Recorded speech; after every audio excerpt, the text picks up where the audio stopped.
You've noticed that rooms in blueprints have different colors, but did you know that they're tied to a resource? There's green gems, there's orange keys, there's purple steps, yellow coins, and red, well, red tears. We're breaking down the colored rooms of blueprints, and let's start with green rooms because they're the highest risk with the highest reward. The reason why green rooms are so tricky is 1, you can only draft green rooms at the east and west wings of a house, with a few exceptions, and 2, they almost always cost a gem. Gems are not the easiest thing to get a lot of, especially if you're a new player, but even the occasional green room can be very strong and worth drafting. That's because they have lots of items, and usually good ones too, like metal detectors or shovels. In fact, green rooms are very likely to have dig spots, so shovels get a massive buff if you draft a ton of them. Another helpful item is the watering can. Once per green room, when you enter it, you get a gem. There's 3 uses of the watering can, but if you think creatively, you might be able to refill the watering can, squeeze even more gems out of it. And speaking of gems, green rooms themselves can actually help with that. The terrace will make all of your green rooms completely free, no gem cost necessary. That's especially good for the cloister that costs a whopping 3 gems. The patio will also spread gems to all the green rooms that you've drafted, including itself. So even though these all have a cost, green rooms synergize really well with each other, making it even easier to get even more of them. They are very powerful, but I don't really recommend them to newer players until you figure out your gem economy. Next up are orange hallways. The main strength of these is having a ton of pathways to build from. There's also a sub-theme of unlocking doors too, like the corridor, which never needs a key, or the foyer, which makes all hallways have unlocked doors. Pair that up with a great hall for some excellent effects. Now, orange rooms can be awkward in that you will rarely, if ever, find items in there, maybe if you're lucky with a metal detector. But since you build tons of paths, and that's kind of necessary for every day of blueprints, you will end up building other rooms that can give you those resources. If you do decide to go all in on hallways, make sure to grab a hall pass. When moving between 2 connected hallways, you won't lose any steps, and if you're drafting a hallway from another hallway, that new room will cost 0 gems. That's phenomenal for passageway, which is a very strong 4-way room, but has a nasty 2 gem cost to it. I won't tell you where to find a hall pass, but I'll give you a few hints. There are 2 locations, they're both very thematic, and they're not hallways themselves. Overall, orange rooms are kind of boring, but very necessary for any day. They're great by themselves, so even if you can manage to build around them, you'll have a lot of great options. Just make sure you grab items from your non-orange rooms. Next up are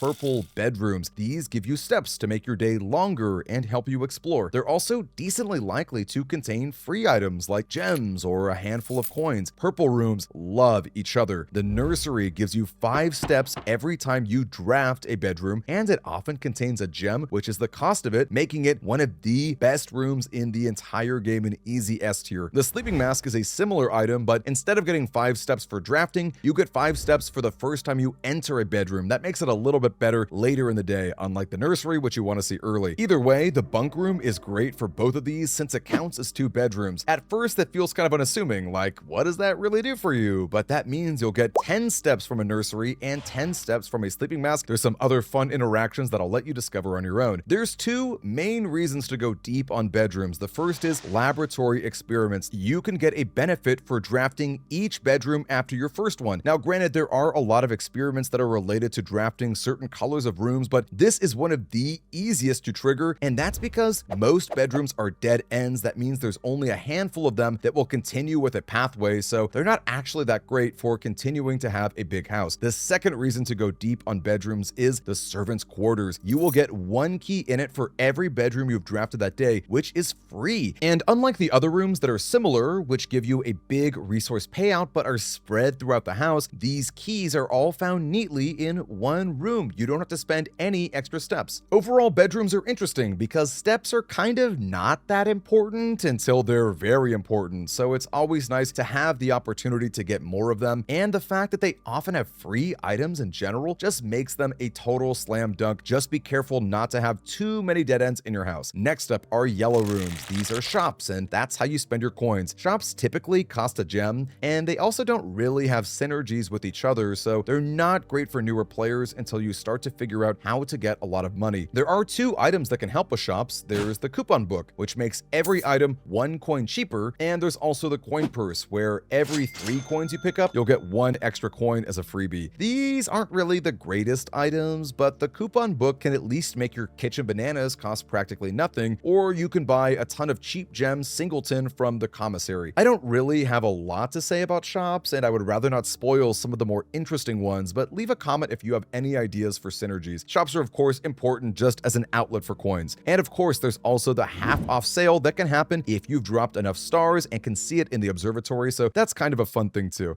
Now we get to talk about red rooms, some of my favorite in the entire game. I absolutely love red rooms because they tend to have many paths and they never cost you a gem. They can be really scary because red rooms all have a downside. However, many of them aren't so bad, and you, the skilled player, can play around them. The dark room, for example, is strong in the early game because even if you have to draft rooms in the blind that end up sabotaging you, you still have a pretty good chance of recovering from the poor rooms that come from it. Then there's also the utility closet that can turn the lights on and make the dark room even better, or it can also make the gym not cost you any extra steps. The chapel is one of my favorite rooms in general. Losing a coin feels worse than it actually is, and if you have 0 coins, you can just enter the chapel freely without any downside whatsoever. In fact, there's often a small stack of coins in the chapel as a little rebate, provided that you're sinful enough to steal from a church. Even the scariest red rooms, like archives or the weight rooms, well, they're not so bad if you draft them later in the day. In fact, I'd argue that the weight room isn't even that bad early on, because even though you might lose more steps as a raw number, you have plenty of time to draft more purple bedrooms to get those steps back. There's also some ways to protect against red rooms and their downsides, but I'd rather not talk about them. They're fun to discover on your own. Red rooms, by the way, don't typically have items that can help them, but red rooms can synergize with each other, and that's due to upgrade discs. These are permanent upgrades that can make a room stronger and even change their color. The best of these, in my opinion, is the funeral parlor upgrade. The gem reward that you get is equal to how many red rooms you've drafted. Just make sure that you don't get it wrong or you'll lose a whopping 30 steps. All that to say, if you've ever wondered why you should make your closet into a red room, try your hand at some of these risky but rewarding strategies. They're a ton of fun, and red rooms definitely give you a lot of power. Speaking of changing colors with upgrade discs though, some of them can even gain a color. I absolutely love the courtyard upgrade. It's both a green room and an orange room. Double the colors means double the synergies. The terrace will make the courtyard free of its gem cost. A hall pass can reduce its step cost, and laboratory experiments go especially wild. That's why the aquarium might just be the best room in the entire game. It is every color, so it gets all the synergies. It works with so many items. It triggers a ton of laboratory experiments. That's a great way to permanently increase your allowance or get more stars in the sky for your observatory to make your later game payoffs even better. Funny enough, the worst room in the game, in my opinion, is also a hybrid, but it's not bad necessarily because of its colors. The maid's chamber is both purple and red, but its downside is that it lowers the rate of finding items in future rooms. I would avoid this at all costs, or at least draft it late in the day when your run is almost over, because items are so necessary for your success in blueprints, let alone resources like free keys and gems. So that's all the main stuff for beginners to learn about colored rooms. I tried to just talk about your starting deck to limit the number of spoilers, but keep in mind that these aren't the only colored rooms you can find in blueprints, and in fact, there are other colors too. As always, I'm Scoutmaster Demi, and I make tons of spoiler-free content for blueprints. Please let us know in the comments what you'd like to see in the future, and as always, I'll see you around the camp. Thanks for subscribing.